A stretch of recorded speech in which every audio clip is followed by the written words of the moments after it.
Pride and Prejudice, written by Jane Austen. Chapter 43. Elizabeth, as they drove along, watched for the first appearance of Pemberley woods with some perturbation, and when at length they turned in at the lodge, her spirits were in a high flutter. The park was very large, and contained great variety of ground. They entered it in one of its lowest points, and drove for some time through a beautiful wood stretching over a wide extent. Elizabeth's mind was too full for conversation, but she saw and admired every remarkable spot and point of view. They gradually ascended for half a mile, and then found themselves at the top of a considerable eminence, where the wood ceased, and the eye was instantly caught by Pemberley House, situated on the opposite side of the valley, into which the road with some abruptness wound. It was a large, handsome stone building, standing well on rising ground and backed by a ridge of high woody hills, and in front a stream of some natural importance was swelled into greater, but without any artificial appearance. Its banks were neither formal nor falsely adorned. Elizabeth was delighted. She had never seen a place for which nature had done more, or where natural beauty had been so little counteracted by an awkward taste. They were all of them warm in their admiration, and at that moment she felt that to be mistress of Pemberley might be something.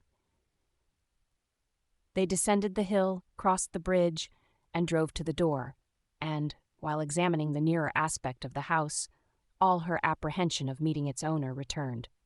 She dreaded lest the chambermaid had been mistaken. On applying to see the place, they were admitted into the hall, and Elizabeth, as they waited for the housekeeper, had leisure to wonder at her being where she was. The housekeeper came, a respectable-looking elderly woman, much less fine and more civil than she had any notion of finding her. They followed her into the dining parlor. It was a large, well-proportioned room handsomely fitted up. Elizabeth, after slightly surveying it, went to a window to enjoy its prospect. The hill, crowned with wood from which they had descended, receiving increased abruptness from the distance, was a beautiful object.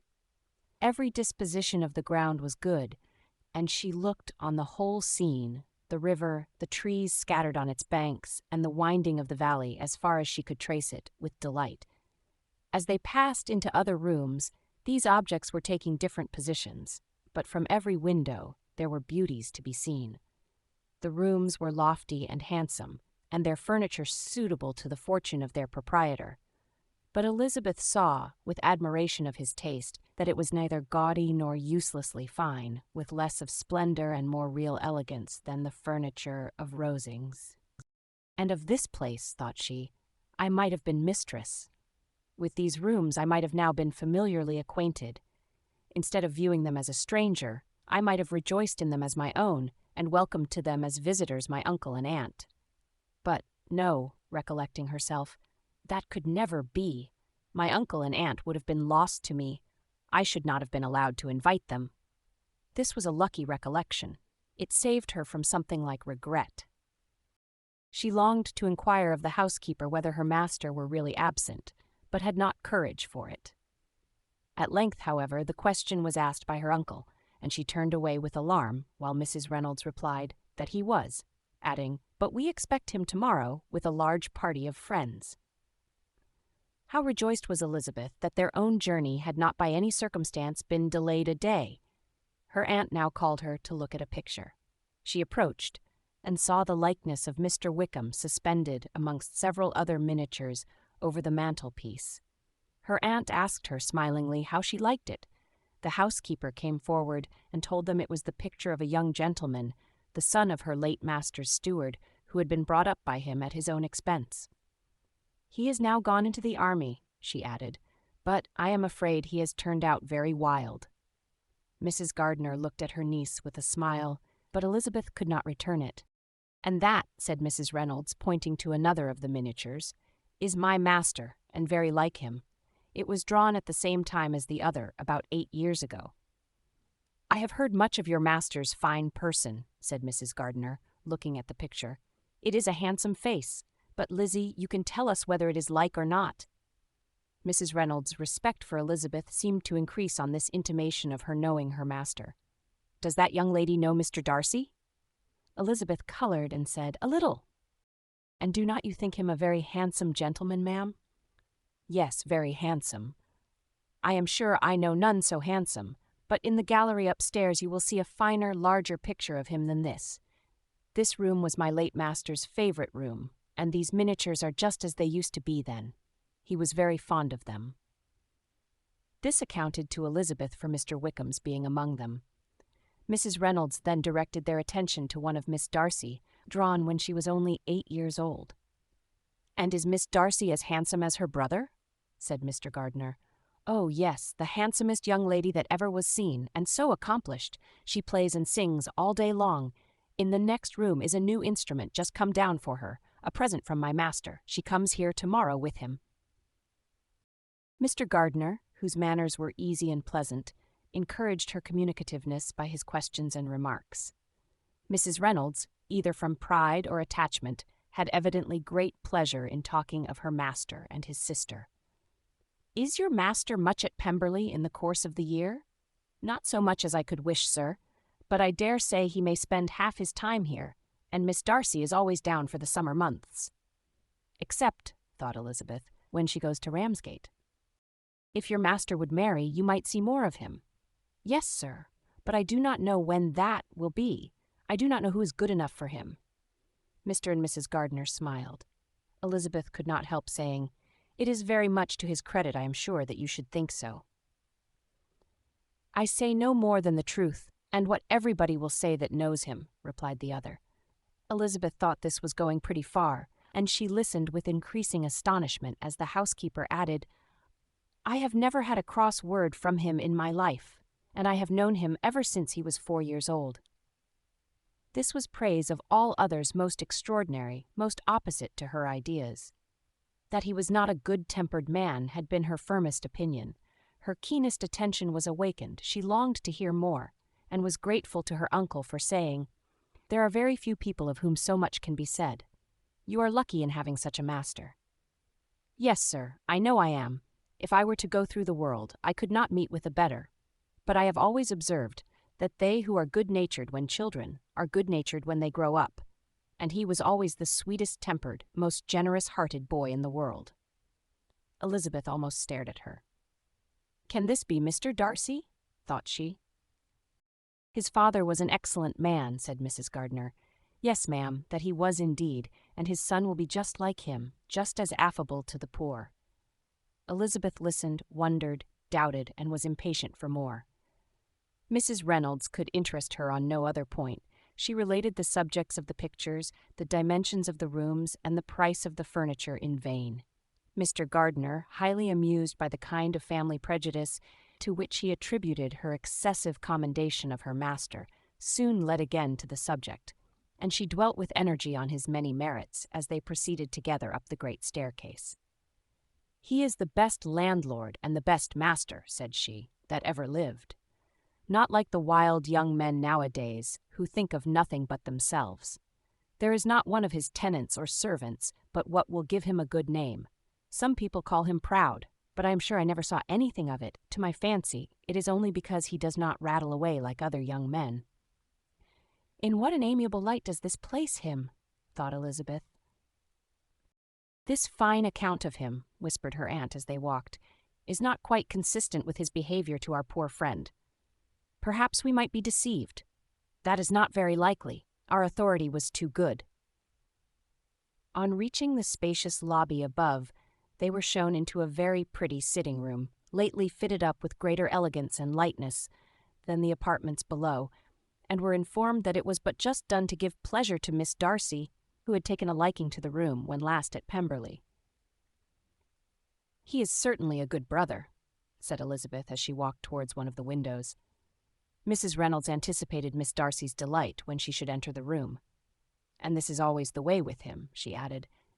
"Whatever can give his sister any pleasure is sure to be done in a moment. There is nothing he would not do for her." The picture gallery and 2 or 3 of the principal bedrooms were all that remained to be shown. In the former were many good paintings, but Elizabeth knew nothing of the art, and from such as had been already visible below, she had willingly turned to look at some drawings of Miss Darcy's, in crayons, whose subjects were usually more interesting, and also more intelligible.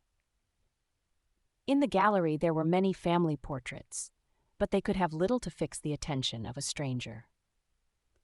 Elizabeth walked on in quest of the only face whose features would be known to her. At last it arrested her, and she beheld a striking resemblance of Mr. Darcy, with such a smile over the face as she remembered to have sometimes seen when he looked at her.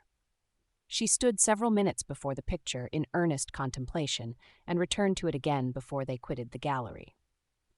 Mrs. Reynolds informed them that it had been taken in his father's lifetime. There was certainly at this moment, in Elizabeth's mind, a more gentle sensation towards the original than she had ever felt in the height of their acquaintance. The commendation bestowed on him by Mrs. Reynolds was of no trifling nature. What praise is more valuable than the praise of an intelligent servant? As a brother, a landlord, a master, she considered how many people's happiness were in his guardianship, how much of pleasure or pain it was in his power to bestow, how much of good or evil must be done by him. Every idea that had been brought forward by the housekeeper was favorable to his character, and as she stood before the canvas on which he was represented and fixed his eyes upon herself, she thought of his regard with a deeper sentiment of gratitude than it had ever raised before. She remembered its warmth and softened its impropriety of expression. When all of the house that was open to general inspection had been seen, they returned downstairs, and, taking leave of the housekeeper, were consigned over to the gardener who met them at the hall door. As they walked across the lawn towards the river, Elizabeth turned back to look again. Her uncle and aunt stopped also, and while the former was conjecturing as to the date of the building, the owner of it himself suddenly came forward from the road which led behind it to the stables. They were within 20 yards of each other, and so abrupt was his appearance that it was impossible to avoid his sight. Their eyes instantly met, and the cheeks of each were overspread with the deepest blush. He absolutely started, and for a moment seemed immovable from surprise, but shortly recovering himself, advanced towards the party and spoke to Elizabeth, if not in terms of perfect composure, at least of perfect civility. She had instinctively turned away, but stopping on his approach, received his compliments with an embarrassment impossible to be overcome. Had his first appearance, or his resemblance to the picture they had just been examining, been insufficient to assure the other two that they now saw Mr. Darcy, the gardener's expression of surprise on beholding his master must immediately have told it. They stood a little aloof while he was talking to their niece, who, astonished and confused, scarcely dared lift her eyes to his face, and knew not what answer she returned to his civil inquiries after her family. Amazed at the alteration of his manner since they last parted, every sentence that he uttered was increasing her embarrassment, and every idea of the impropriety of her being found there recurring to her mind. The few minutes in which they continued together were some of the most uncomfortable of her life. Nor did he seem much more at ease. When he spoke, his accent had none of its usual sedateness, and he repeated his inquiries as to the time of her having left Longbourn and of her stay in Derbyshire so often, and in so hurried a way as plainly spoke the distraction of his thoughts. At length every idea seemed to fail him, and after standing a few moments without saying a word, he suddenly recollected himself and took leave. The others then joined her and expressed their admiration of his figure, but Elizabeth heard not a word, and wholly engrossed by her own feelings, followed them in silence. She was overpowered by shame and vexation. Her coming there was the most unfortunate, the most ill-judged thing in the world. How strange must it appear to him! In what a disgraceful light might it not strike so vain a man? It might seem as if she had purposely thrown herself in his way again. Oh, why did she come? Or why did he thus come a day before he was expected? Had they been only 10 minutes sooner, they should have been beyond the reach of his discrimination, for it was plain that he was that moment arrived, that moment alighted from his horse or his carriage. She blushed again and again over the perverseness of the meeting, and his behavior so strikingly altered. What could it mean? That he should even speak to her was amazing, but to speak with such civility, to inquire after her family, never in her life had she seen his manners so little dignified. Never had he spoken with such gentleness as on this unexpected meeting. What a contrast did it offer to his last address in Rosings Park, when he put his letter into her hand. She knew not what to think or how to account for it. They had now entered a beautiful walk by the side of the water, and every step was bringing forward a nobler fall of ground, or a finer reach of the woods to which they were approaching. But it was some time before Elizabeth was sensible of any of it, and though she answered mechanically to the repeated appeals of her uncle and aunt, and seemed to direct her eyes to such objects as they pointed out, she distinguished no part of the scene. Her thoughts were all fixed on that one spot of Pemberley House, whichever it might be, where Mr. Darcy then was. She longed to know what at that moment was passing in his mind, in what manner he thought of her, and whether, in defiance of everything, she was still dear to him. Perhaps he had been civil only because he felt himself at ease. Yet there had been that in his voice which was not like ease. Whether he had felt more of pain or of pleasure in seeing her, she could not tell, but he certainly had not seen her with composure. At length, however, the remarks of her companions on her absence of mind roused her, and she felt the necessity of appearing more like herself. They entered the woods and, bidding adieu to the river for a while, ascended some of the higher grounds, whence, in spots where the opening of the trees gave the eye power to wander, were many charming views of the valley, the opposite hills, with the long range of woods overspreading many, and occasionally part of the stream. Gardiner expressed a wish of going round the whole park, but feared it might be beyond a walk. With a triumphant smile, they were told that it was 10 miles round.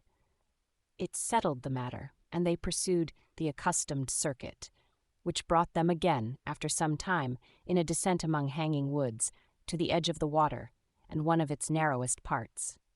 They crossed it by a simple bridge, in character with the general air of the scene. It was a spot less adorned than any they had yet visited, and the valley, here contracted into a glen, allowed room only for the stream and a narrow walk amidst the rough coppice wood which bordered it. Elizabeth longed to explore its windings, but when they had crossed the bridge and perceived their distance from the house, Mrs. Gardiner, who was not a great walker, could go no farther, and thought only of returning to the carriage as quickly as possible. Her niece was, therefore, obliged to submit, and they took their way towards the house on the opposite side of the river, in the nearest direction.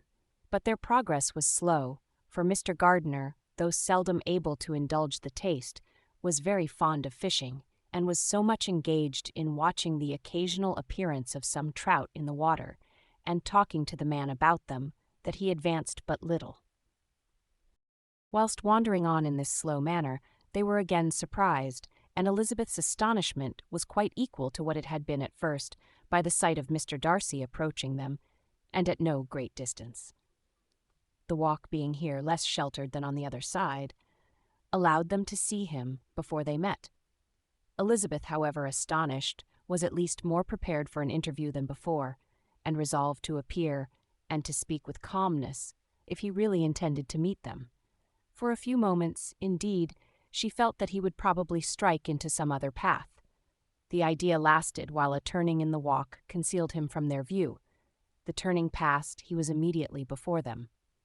With a glance, she saw that he had lost none of his recent civility, and to imitate his politeness, she began as they met to admire the beauty of the place, but she had not got beyond the words "delightful" and "charming," when some unlucky recollections obtruded, and she fancied that praise of Pemberley from her might be mischievously construed.